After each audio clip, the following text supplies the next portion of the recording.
In this video, I'm going to show you how you can change the default web browser on your Mac.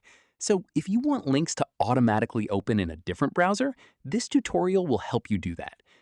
Now, the first thing you need to do is click on the Apple menu at the top left corner of your screen. From the menu that appears, click on System Settings.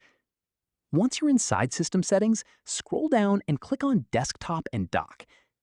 Now scroll down until you find the default web browser option. Click on the drop-down menu next to it. From the list, select the web browser you want to use as your default, such as Safari, Google Chrome, Microsoft Edge, or any other browser installed on your Mac.